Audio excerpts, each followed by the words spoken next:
ചന്ദനക്കുടം കഴിഞ്ഞുള്ള ദിവസം എരുമേലി ചെറിയമ്പലത്തിൽ നിന്നാണ് പേട്ടതുള്ളൽ ആരംഭിക്കുന്നത്. അയ്യപ്പസ്വാമി മഹിഷിയെ നിഗ്രഹിച്ചതിന്റെ ആനന്ദ നടനമാണ് എരുമേലി പേട്ടതുള്ളൽ. ഒരുവന്റെ അഹന്തയെ വെടിഞ്ഞ് അയ്യപ്പന് സ്വയമായി അടിയറവ് വയ്ക്കുക എന്നതാണ് ഇതിന്റെ അർത്ഥം. ശബരിമല തീർത്ഥാടനത്തിന്റെ ഭാഗമായി താളമേള വാദ്യ അകമ്പടിയോട് കൂടിയ അനുഷ്ഠാന ആനന്ദ നൃത്തമാണ് എരുമേലി പേട്ടതുള്ളൽ. വൃശ്ചികം ധനു മാസകാലങ്ങളിലെ മണ്ഡല മകരവിളക്ക് കാലത്താണ് ഈ അനുഷ്ഠാനം നടക്കുന്നത്. ശബരിമലയിൽ വരുന്ന കന്നിസ്വാമിമാരാണ് പേട്ടതുള്ളുക.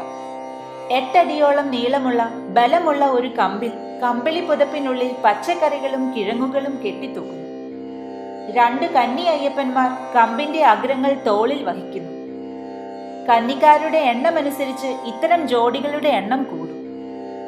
ബാക്കിയുള്ളവർ ശരക്കോൽ, പച്ചില കമ്പുകൾ എന്നിവ കയ്യിലേന്തും. എല്ലാവരും കുങ്കുമം, ഭസ്മം, കരി എന്നിവ ദേഹം മുഴുവൻ വാരിപ്പൂശി നൃത്തം ചവിട്ടുന്ന ചടങ്ങാണ് പേട്ടതുള്ളൽ.